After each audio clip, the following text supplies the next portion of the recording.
ఆల్మట్టి తెలంగాణకు ఉరి. దశాబ్దాలుగా సాగుతున్న నీటి దోపిడీ పదే పదే ఎత్తు పెంచుకుంటూ పోతున్నారు. కేంద్రంలో కాంగ్రెస్ ఉన్నంతకాలం ఇదే జరిగింది. మళ్లీ నీటి దోపిడీకి కర్ణాటక తెగబడుతోంది. ఆల్మట్టి వివాదంపై అప్పట్లో సినిమాలలో సెటైర్లు. ఆల్మట్టి ఆపడంలో చంద్రబాబు విఫలం. ఆ రోజుల్లోనే తెలంగాణకు తీరని అన్యాయం.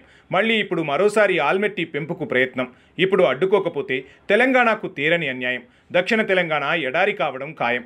కర్ణాటక ప్రభుత్వం కేబినెట్ తీర్మానం చేసి 2 నెలలవుతుంది. తెలంగాణ ప్రభుత్వం మౌనం వహించింది. మహారాష్ట్ర ప్రభుత్వం సుప్రీంకోర్టుకు వెళ్తానంటోంది. తెలంగాణ ప్రభుత్వం స్పందించకపోతే దక్షిణ తెలంగాణ ఎడారి అవుతుంది. ఇప్పటికే కృష్ణానదిలో అన్యాయం జరుగుతోంది. పెండింగ్ ప్రాజెక్టులు పూర్తి చేస్తే నీళ్లు సరిపోవు. మరోవైపు పోతిరెడ్డిపాడుతో దశాబ్దాలుగా నష్టం జరుగుతోంది. తెలంగాణకు మంచినీళ్లకు దిక్కులేదు. చెన్నైకి మంచినీటిని తరలించిన ఉమ్మడి పాలకులు తెలుగు గంగ పేరుతో తమిళనాడుకు నీళ్లిచ్చారు. రాయలసీమకు నీళ్లు తరలించారు. తెలంగాణ ప్రాజెక్టులు పెండింగ్లో పెట్టారు. ఆర్ధస్తూములు పగలగొట్టి మరీ నీళ్లు తరలించుకున్నారు.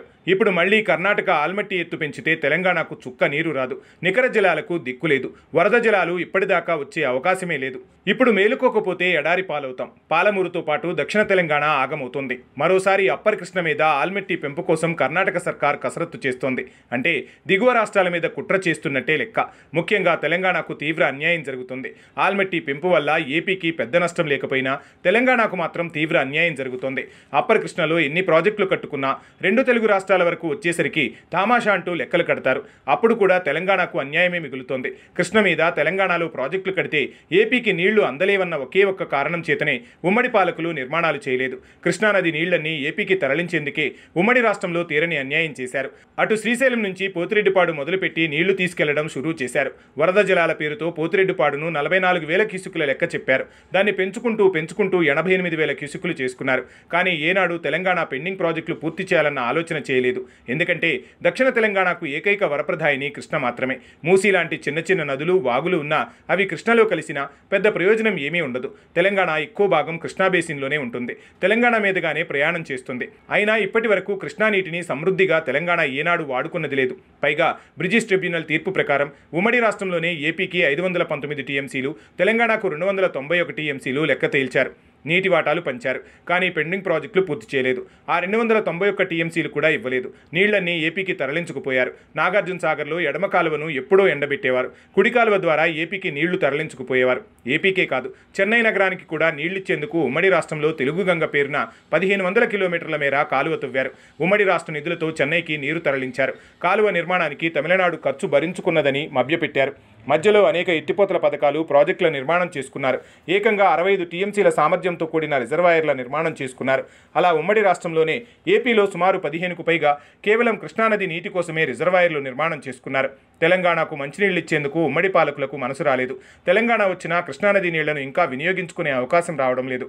పైగా ఉరుములేని పిడుగులాగా ఎప్పుడూ ఆగిపోయిన ఆల్మట్టి డ్యాం ఎత్తు పెంచుకోవడం కోసం కర్ణాటక సర్కార్ కేబినెట్ తీర్మానం చేసుకున్నట్లు వార్తలు వస్తున్నాయి. ఇది జరిగి కూడా 2 నెలలు గడుస్తున్నట్టు తెలుస్తోంది. ఈ 2 నెలల కాలం నుంచి రాష్ట్ర ప్రభుత్వం ఏం చేస్తుందన్న ప్రశ్న సహజంగానే ఉత్పన్నమవుతోంది. కర్ణాటక రాష్ట్ర ప్రభుత్వం ఈ తీర్మానం చేసిన వెంటనే మహారాష్ట్ర సర్కార్ స్పందించింది. ఆల్మట్టి డ్యాం పెంపు ఆలోచనను విరమించుకోవాలని మహారాష్ట్ర ముఖ్యమంత్రి దేవేంద్ర ఫడ్నవీస్ డిమాండ్ చేశారు. కర్ణాటక సర్కార్ వెనక్కి తగ్గకుండా ముందుకెళ్తే సుప్రీంకోర్టును ఆశ్రయిస్తామని కూడా హెచ్చరించారు. నిజానికి ఆల్మట్టి ప్రారంభించిన సమయంలో కేవలం 126 మీటర్ల ఎత్తు వరకే నిర్మాణం చేసుకోవాలని అప్పట్లో సుప్రీంకోర్టు తీర్పునిచ్చింది. కానీ బ్రిజిష్ కుమార్ ట్రిబ్యునల్ 519 మీటర్ల వరకు కూడా అనుమతినిచ్చింది. దాంతో కర్ణాటక ప్రభుత్వం ఆల్మట్టిని 519 మీటర్ల ఎత్తుకు నిర్మాణం చేసుకుంది. ఆ నిర్మాణం మూలంగా ఇప్పటికే కృష్ణానదిలో నీళ్లు లేకుండా పోతున్నాయి. ఆల్మట్టి డ్యాం పూర్తిగా నిండితే తప్ప దిగువకు నీళ్లు వచ్చే పరిస్థితి లేకుండా పోయింది. 519 మీటర్ల ఎత్తుతో ఆల్మట్టి డ్యాంలో ఎప్పుడో 129 టీఎంసీల నీరు నిల్వ ఉంటుంది. ఇప్పుడు ఆ రాష్ట్ర ప్రభుత్వం మరో 5 మీటర్ల ఎత్తుతో 524 మీటర్ల నిర్మాణం చేపడితే తెలంగాణ ఎడారి కావడం ఖాయం. ఆ 5 మీటర్ల ఎత్తు పెంచుకోవడం వల్ల ఇప్పుడు నిల్వ ఉండే నీటి కన్నా ఎక్కువ నీటి సామర్థ్యం అమాంతం సగానికి పైగా పెరుగుతుంది. అంటే ప్రస్తుతం ఉన్న 129.5 టీఎంసీలకు తోడు అదనంగా మరో 130 టీఎంసీల నీరు నిల్వ సామర్థ్యం పెరుగుతుంది. మొత్తం 330 టీఎంసీల నీరు వరకు నిల్వ చేసుకునే అవకాశం ఏర్పడుతుంది.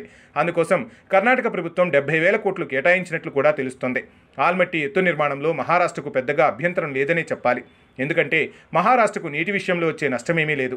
కాకపోతే మహారాష్ట్రలోని 2 జిల్లాలు ముంపుకు గురవుతాయి. అందుకు కర్ణాటక పరిహారం అడిగినంత చెల్లించేందుకు సిద్ధమంటోంది. దాంతో బ్యాక్ వాటర్ వల్ల మహారాష్ట్రలోనూ భూగర్భ జలాలు పెరుగుతాయి. ముంపు ప్రాంతాల ప్రజలకు పరిహారం కూడా అందుతుంది. అయినా మహారాష్ట్ర ఒప్పుకునే ప్రసక్తే లేదని తేల్చి చెబుతుంది. ఆల్మట్టి 5 అడుగుల పెంపు వల్ల తెలంగాణ మొత్తం ఎడారిగా మారిపోతుంది. నారాయణపూర్కు చుక్క నీరు కూడా రాదు. నీటి విషయంలో కాంగ్రెస్ సర్కార్ ఒకంత ఉదాసీనతతో వ్యవహరిస్తోందన్న ఆరోపణలు వినిపిస్తున్నాయి. ఆల్మట్టి అనేది కేవలం కాంగ్రెస్ ప్రభుత్వం ఉన్నప్పుడే ఈ వివాదాలు రేగుతున్నాయి. గతంలో 10 ఏళ్ల పాటు బీజేపీ ప్రభుత్వం ఉన్నప్పుడు ఈ వివాదం తెర మీదకు రాలేదు. అసలు గతంలోనే కాంగ్రెస్ ప్రభుత్వం ఉన్నప్పుడే 524 మీటర్ల ఎత్తుకు పెంచుకునే ప్రయత్నం బాగానే చేశారు. అప్పుడు ఉమ్మడి రాష్ట్రంలో తెలుగుదేశం ప్రభుత్వం ఉంది. అయినా అప్పటి కాంగ్రెస్ నాయకుడు దివంగత నేత పి జనార్దన్ రెడ్డి తీవ్రంగా కొట్లాడారు. అప్పుడు కర్ణాటకలో కాంగ్రెస్ ప్రభుత్వమే అధికారంలో ఉంది. ఎస్ఎం కృష్ణ ముఖ్యమంత్రిగా ఉన్నారు. ఆ సమయంలో కాంగ్రెస్ నాయకుడైనా సరే పి జనార్దన్ రెడ్డి తెలంగాణ ప్రయోజనాల కోసం పోరాటం చేశారు. ఆల్మట్టి ఎత్తు పెరగకుండా పెద్ద ఎత్తున కాంగ్రెస్ పార్టీ మీద ఒత్తిడి తెచ్చారు. అప్పుడు కాంగ్రెస్ కూడా తలొగ్గింది. ఇప్పుడు మళ్ళీ కాంగ్రెస్ పార్టీ కర్ణాటకలో అధికారంలో ఉంది. తెలంగాణలోనూ కాంగ్రెస్ పార్టీయే అధికారంలో ఉంది. ఇదే మంచి సమయం అనుకుని కర్ణాటక సిద్ధరామయ్య సర్కార్ ఆల్మట్టి ఎత్తు పెంచేందుకు సన్నాహాలు చేస్తుంది. తెలంగాణ ప్రభుత్వం ఇంతవరకు మేలుకోలేదు. కనీసం ఆ ఎత్తు ప్రక్రియపై ఇంతవరకు స్పందించలేదు. తాజాగా బీఆర్ఎస్ నాయకులు ఈ విషయాన్ని వెలుగులోకి తెచ్చారు. ఇప్పటికే రేవంత్ సర్కార్ గోదావరి నీటిపై విమర్శలు ఎదుర్కొంటోంది. అటు బీఆర్ఎస్ నుంచే కాకుండా కొంతమంది కాంగ్రెస్ నాయకులు కూడా గోదావరి నీటిపై స్పందించారు.